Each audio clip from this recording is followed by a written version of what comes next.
people were literally only allowed to withdraw a maximum of 60 euros a day from an ATM machine. And about a week or two later, they decided, okay, we have to allow people to take more money. So they said, okay, so now you can withdraw up to 420 euros, but that's your allowance for the entire week. So this shows both of those fundamental properties of Bitcoin being censorship resistant and unconfiscatable, that you are the only one holding on to that Bitcoin. And what happens when the government says you can withdraw 420 euros, but that's all you can take for a week?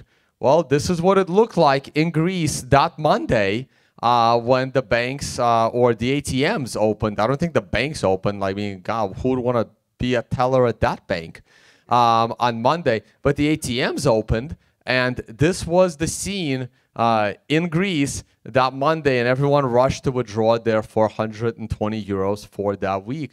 And this picture is absolutely no different than all of the other bank runs we've seen throughout history.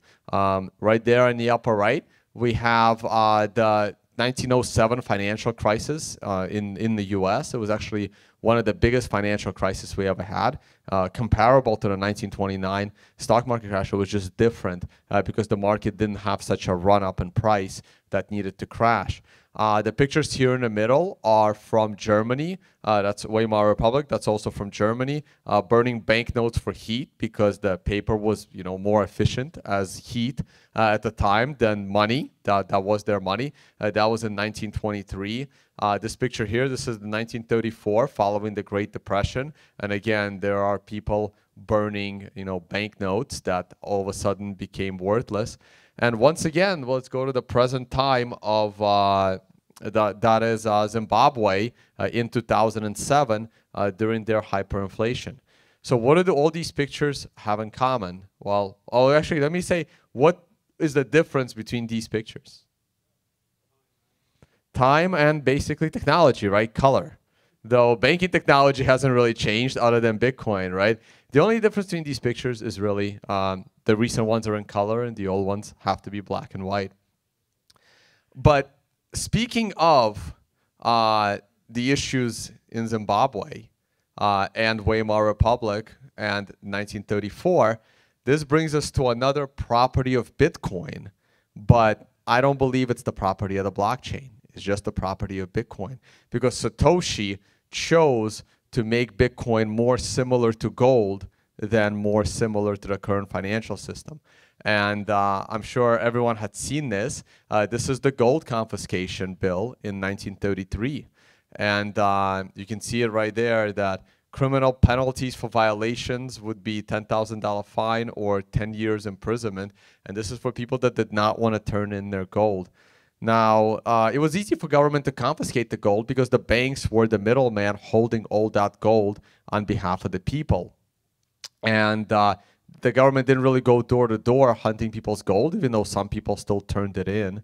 But Satoshi did choose to make it like gold. And this brings us to Saifedean Ammous's book, The Bitcoin Standard. How many of you have read the book? Excellent. Saif, are you here? Raise your hand. I don't see him. All right, should be around. But this book actually helped me understand why the hardness of gold and the money property of gold is so important. And Satoshi chose to make Bitcoin more like gold. And if we go into the book, right there early on, right on page 5, Saifedean describes what is hard money, and I'll just read it.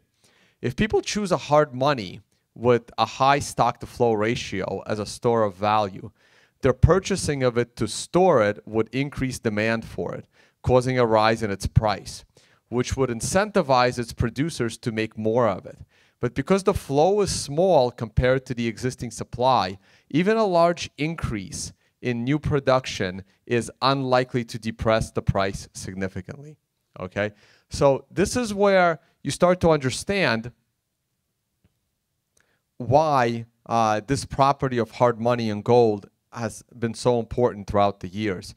So he goes on, hard money by taking the question of supply out of the hands of governments and their economist propagandists, would force everyone to be productive to society instead of seeking to get rich through the fool's errand of monetary manipulation.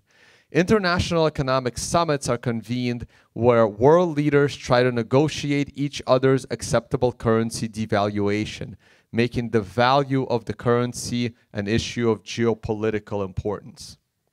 And finally, he goes on page 173, for every other money, as its value rises, those who can produce it will start producing more of it, whether it's rhinestones, seashells, silver, gold, copper, or government money.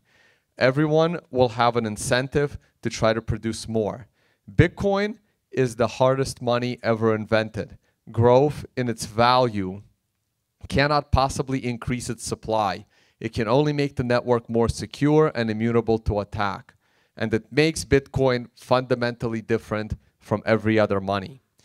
So this is where, as you start to dig into these ideas, this is where you start to understand why Satoshi created Bitcoin with this finite supply to try to not only replicate that property of gold, but also to make it even better, because I believe gold is confiscatable. With the invention of metal detectors and other technology, it's very, very hard to store your gold and especially to move your gold in time of crisis.